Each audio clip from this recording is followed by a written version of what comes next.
106. Compte-rendu philosophique. Art, communication, esprit. 13300.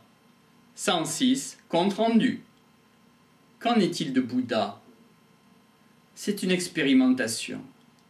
Cela s'oppose aux prophètes occidentaux.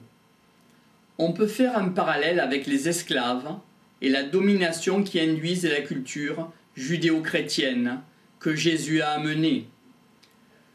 D'où la foi historique. Il y aurait en plus, chez les orientaux, une solution dans l'incarnation qui ne tient pas compte de l'histoire. Jésus dit « Suivez-moi, il faut aller plus loin que cela. » Le temps est infini. Jésus a introduit le don total, le sacrifice, d'où on peut sortir de l'histoire. On peut faire un parallèle avec la croix des chemins, avec la crucifixion. Il y a un démantèlement de la structuration humaine. Un être humain subit un châtiment des êtres humains. Il fait ce qui doit être accompli. Le ciel commande. Je ne savais pas qu'il ne m'avait pas été confié. Cela a été difficile. Quel est le poids de ce sacrifice?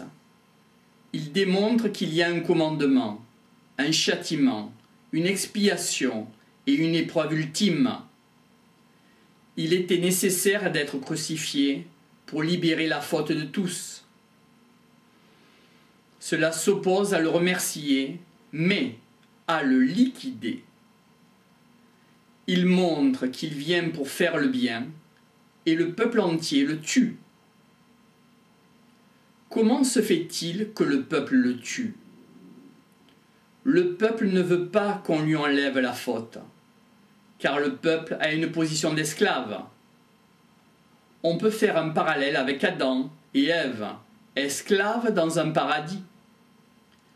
Jésus vient enlever ce poids pour les gens du peuple, pour qu'ils deviennent des combattants, des tueurs.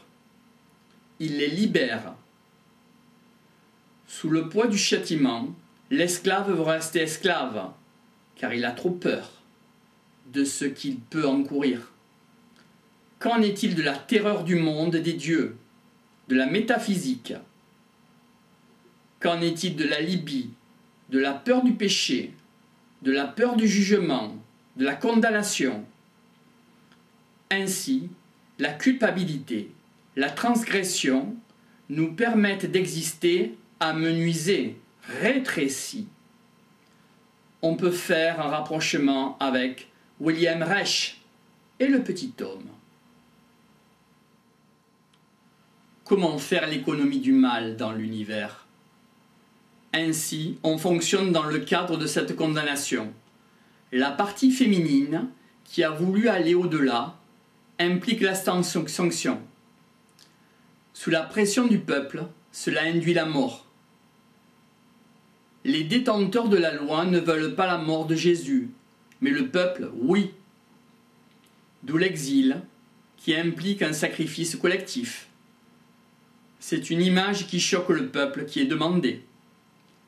Alors les autorités rebelles le condamnent, et ceci sous la pression du peuple juif. Le gouverneur romain ne veut pas le tuer. Le peuple, oui. D'où l'expiation.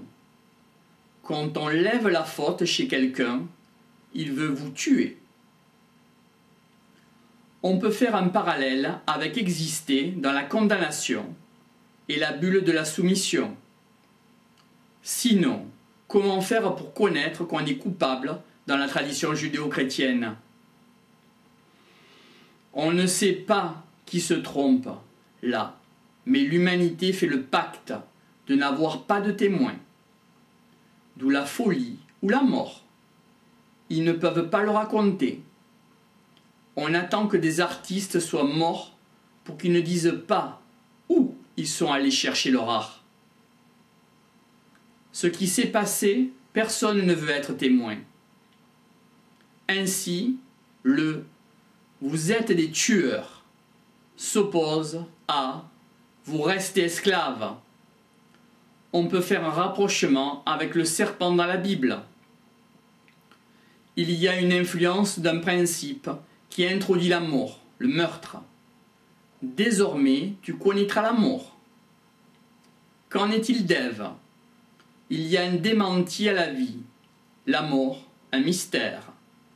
Cela amène à réfléchir.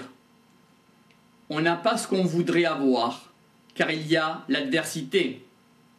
Il y a un élément dans la matière qui a brouillé le jeu, J-E-U, le mal. Quelle est la base de la connaissance? Est-ce de retrouver le mal dans la création? Ainsi, celui qui veut savoir découvre son Méphistophélès. Qu'en est-il du non-esclave?